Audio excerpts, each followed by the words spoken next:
Clip number 363 انشاءاللہ عز و جل۔ اس کلپ میں سورہ اعراف کی آیت نمبر 102 سے 104 تک کی تلاوت، ترجمہ اور تفسیر قرآن صراط الجنان سنیں گے۔ بسم اللہ الرحمن الرحیم۔ اللہ کے نام سے شروع جو نہایت مہربان رحمت والا ہے۔ وما وجدنا لأکثرهم من عہد وإن وجدنا أکثرهم لفاسقین۔ ترجمہ، اور ہم نے ان کے اکثر لوگوں کو عہد پورا کرنے والا نہ پایا، اور بے شک ہم نے ان میں اکثر کو نافرمان ہی پایا۔ وما وجدنا لأکثرهم من عہد، اور ہم نے ان کے اکثر لوگوں کو عہد پورا کرنے والا نہ پایا۔ اس عہد سے مراد وہ وعدہ اور عہد و پیمان ہے جو اللہ تعالیٰ نے میثاق کے دن ان سے لیا تھا، یا مراد یہ ہے کہ جب کبھی کوئی مصیبت آتی تو عہد کرتے کہ یا رب عز و جل اگر تو ہمیں اس سے نجات دے تو ہم ضرور ایمان لائیں گے، پھر جب نجات پاتے تو اس عہد سے پھر جاتے اور ایمان نہ لاتے۔ مصیبت کے وقت عہد و پیمان اور بعد میں اس کے برخلاف۔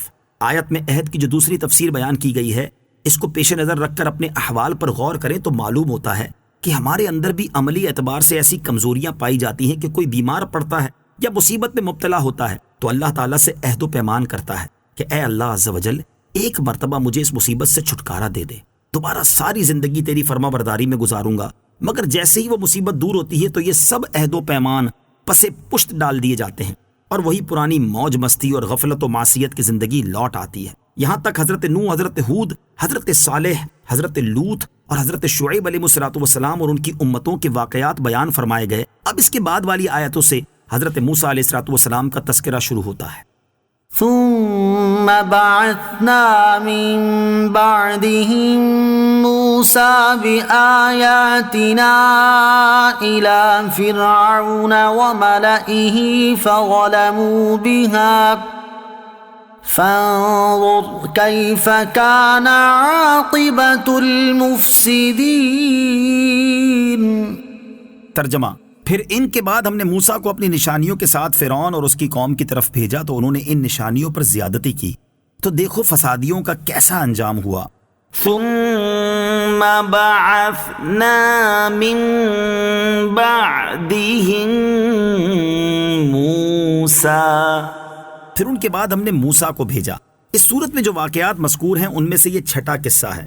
حضرت موسیٰ علیہ السلام کے واقعے کو ما قبل ذکر کیے گئے انبیاء کرام علیہ السلام کے واقعات کے مقابلے میں تفصیل سے بیان کیا گیا ہے، کیونکہ حضرت موسیٰ علیہ السلام کے معجزات ان انبیاء کرام علیہ السلام کے معجزات کے مقابلے میں زیادہ مضبوط تھے، اور آپ کی قوم کی جہالت بھی دیگر نبیوں کی اقوام کے مقابلے میں زیادہ تھی۔ اس آیت کا خلاصہ یہ ہے کہ اس سے پہلی آیات میں جن انبیاء کرام علیہ السلام کا ذکر ہوا ان کے بعد ہم نے حضرت موسیٰ علیہ السلام کو ان کی صداقت پر دلالت کرنے والی نشانیوں جیسے روشن ہاتھ اور عصا وغیرہ معجزات کے ساتھ فرعون اور اس کی قوم کی طرف بھیجا، تو انہوں نے ان نشانیوں پر زیادتی کی، کیونکہ حضرت موسیٰ علیہ السلام جو نشانیاں لے کر آئے تھے وہ بالکل صاف، واضح اور ظاہر تھیں، لیکن پھر بھی فرعون اور اس کے درباریوں نے اقرار کی بجائے انکار ہی کیا، تو انہوں نے اقرار کی جگہ انکار اور ایمان کی جگہ کفر کو رکھ کر حضرت موسیٰ علیہ السلام کی نشانیوں کے ساتھ زیادتی کی۔ تو اے حبیب صلی اللہ تعالیٰ علیہ وسلم، آپ نگاہ بصیرت سے دیکھیں کہ فسادیوں کا کیسا انجام ہوا اور ہم نے انہیں کس طرح ہلاک کیا۔ حضرت موسیٰ علیہ السلام کا مختصر تعارف۔ حضرت موسیٰ علیہ السلام کے والد کا نام عمران اور آپ کی والدہ کا نام عیار خابی مذکور ہے۔ آپ علیہ السلام حضرت ابراہیم علیہ السلام کی اولاد میں سے ہیں۔ حضرت موسیٰ علیہ السلام حضرت یوسف علیہ السلام کی وفات سے 400 برس اور حضرت ابراہیم علیہ السلام سے 700 برس بعد پیدا ہوئے، اور آپ علیہ السلام نے 120 برس عمر پائی۔ نوٹ: حضرت موسیٰ علیہ السلام کی زندگی کے اہم واقعات اللہ تعالیٰ نے اس سورت اور دیگر سورتوں میں بیان فرمائے ہیں۔ ان کی تفصیل انشاءاللہ عز و جل ان آیتوں کی تفسیر میں بیان کی جائے گی۔ فرعون کا مختصر تعارف۔ فرعون اصل میں ایک شخص کا نام تھا، پھر دور جاہلیت میں یہ مصر کے ہر بادشاہ کا لقب بن گیا۔ حضرت موسیٰ علیہ السلام کے زمانے کے فرعون کا نام ولید بن مصعب بن ریان تھا۔ وقال موسیٰ یا فرعون انی رسول من رب العالمین۔ ترجمہ، اور موسیٰ نے فرمایا اے فرعون میں رب العالمین کا رسول ہوں۔